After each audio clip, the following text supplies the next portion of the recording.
Tajirwe Susuzonna tunyiriza bato n'abakulu era basimye empereza yaffe tulese bipya ku katale. Good Times Kawara Primary School nitwikiriza ngo buri mwezi nayetenga kutandika je kurugaha nasenga kutandika je kurugaha nasari kwika P7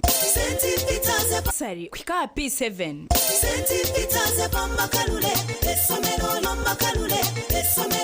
Omuzire obuhanguzi n'obutunga washomeseza omuzire obuhanguzi n'obutunga washomeseza omwana St Peter's SS Bombo Kalule.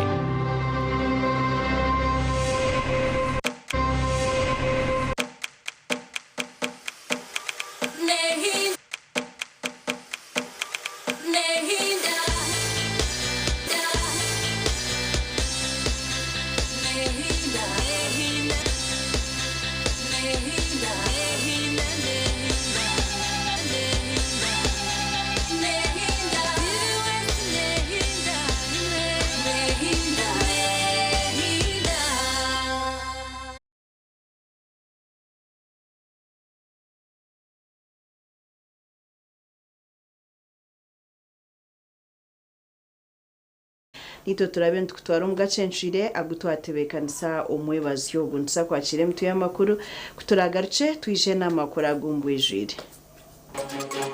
Agacencwire kireki botando motoka y'emigati ya tomerenju omunchi botando motoka y'emigati ya tomerenju omuntu omwe yaferaho ondijo yahutara omu district ya Chegegwa abadi mwana mulungi duli abatura barengere 550 Omurchegegwa kandi yabariyo nagaruka yiga ya za office konfama wafe aze kusaba nga mwenda saba mwenda kitundu awo netandika offroadinga bitune kujja mu motoka biteka mu store wera konfama ne confirming kwanti ebintu byabisebye ebyo kati tumaze ne tuyesikana inayibara na signinga koye natusibula nti yagenze muzahi lwakyo botsira koti nagamba sibe bulungi ate kitatera kubeerawo nga tusibulaki abatwana bebembezi bajenga omwanya ogwo gwakati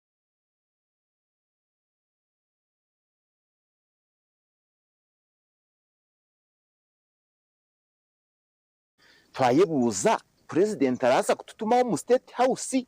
aine RDC aine giso RDC atine chaka tugambiraga ngo ubundi president ajyabara betenga giso tine chaka tugambire twine ba MP tine choka tugambire omuntu omwe arugwe yagire ngo president arabenda mu state house hati nywenkanyi hano uri kugamba bakije hawanje shahina ze kiro bagira ngo haza oramanyisibwa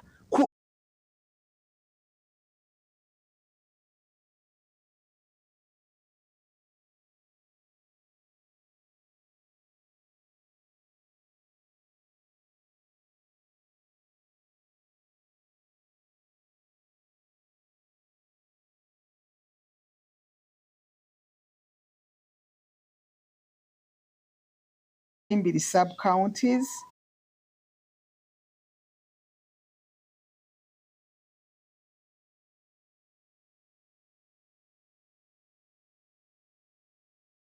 abantu turi benshi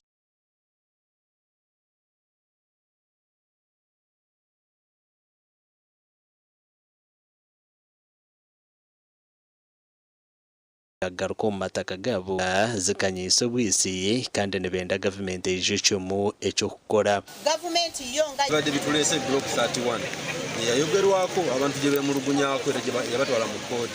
nitwogerako nesi twagala abantu ate bagenda kutaka ate eyitali mu question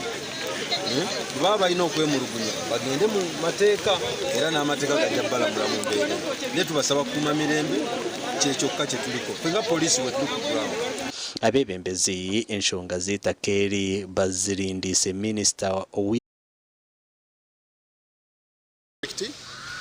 twaza kumuraho nitugaruka.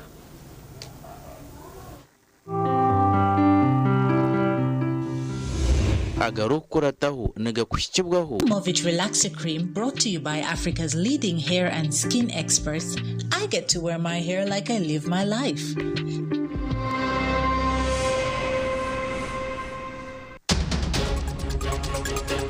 omugaro kukrataho okombeka no kuhunduza amashomero ga gavumenti ishomero rya buringo ritungira obuhwezi okuruhunduza Buringo will never be the same.